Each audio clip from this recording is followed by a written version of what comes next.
Digital കേരളത്തോട് സർക്കാരിന്റെ കൊടിയ വഞ്ചന. കെ-ഫോൺ പദ്ധതി അട്ടിമറിക്കുന്നു. പൊതുവിദ്യാഭ്യാസത്തിന് നിഷേധിക്കപ്പെടുന്ന ആധുനികത. രാഷ്ട്രീയ തിരിമറിയും വികസനത്തിന്റെ പിന്തിരിപ്പൻ കാഴ്ചപ്പാടും ഭാവി തലമുറയോട് കാണിക്കുന്ന നീതികേട്.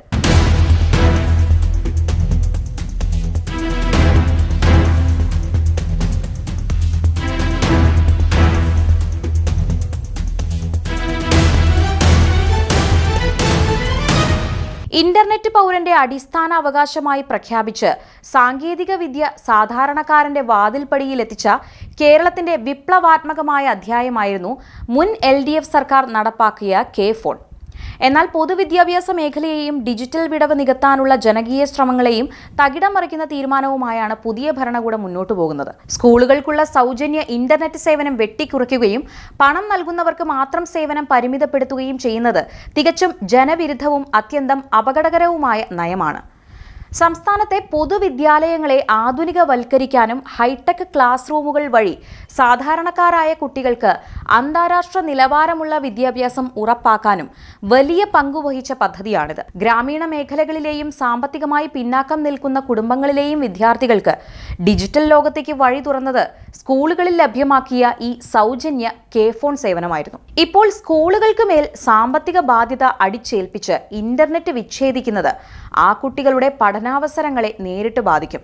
സ്കൂളുകൾ സ്വന്തം ഫണ്ട് കണ്ടെത്തി ബില്ലടച്ചാൽ മാത്രം സേവനം നൽകുമെന്ന നിർദ്ദേശം പാവപ്പെട്ട കുട്ടികളുടെ ഡിജിറ്റൽ പഠനത്തിന് വിലങ്ങിടലാണ്. ഗ്രാന്റ് വിഹിതങ്ങളും ഫണ്ടുകളും പരിമിതമായ സർക്കാർ സ്കൂളുകൾക്ക് മാസം തോറുമുള്ള ഇന്റർനെറ്റ് ബില്ലുകൾ കണ്ടെത്തുക പ്രായോഗികമല്ല. മുൻ LDF സർക്കാർ കൊണ്ടുവന്നു എന്ന ഒറ്റ കാരണത്താൽ ജനക്ഷേമ പദ്ധതികളെ വെട്ടിനിരത്തുന്നത് ജനാധിപത്യപരമായ വികസന സംസ്കാരത്തിന് അനുയോജ്യമല്ല.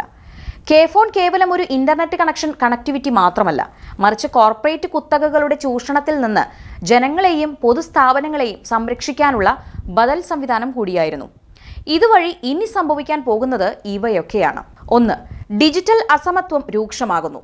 സൗജന്യ സേവനം അവസാനിക്കുന്നതോടെ പണം നൽകാൻ കഴിയാത്ത ഗ്രാമീണ വിദ്യാലയങ്ങൾ വീണ്ടും പഴയ ഡിജിറ്റൽ അസമത്വത്തിലേക്ക് തള്ളപ്പെടും. 2. സ്വകാര്യ കുത്തകകളെ സഹായിക്കൽ.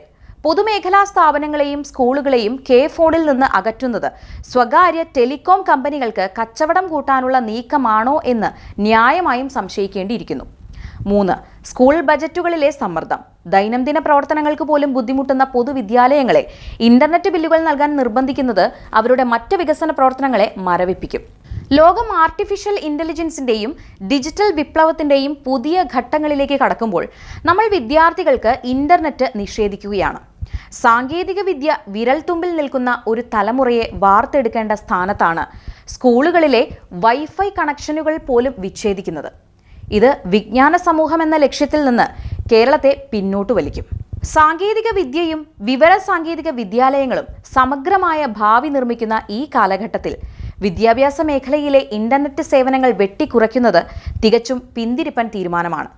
ജനങ്ങളുടെ നികുതി പണം ഉപയോഗിച്ച് നിർമ്മിച്ച പൊതുസ്വത്വവും സൗകര്യങ്ങളും വികസന തുടർച്ചയുടെ ഭാഗമായി സംരക്ഷിക്കുകയാണ് ഏതൊരു ഭരണകൂടത്തിന്റെയും പ്രാഥമിക ഉത്തരവാദിത്തം. വിദ്യാഭ്യാസത്തെയും അടിസ്ഥാന അവകാശങ്ങളെയും കച്ചവട കണ്ണോടെ കാണുന്ന ഈ നയം ഉടൻ തിരുത്തണം. സ്കൂളുകളിലെ സൗജന്യ കെ-ഫോൺ സേവനം അടിയന്തരമായി പുനഃസ്ഥാപിക്കുകയും പൊതുവിദ്യാഭ്യാസ മേഖലയെ സമാന്തരമായി മുന്നോട്ട് നയിക്കാൻ സർക്കാർ തയ്യാറാവുകയും വേണം.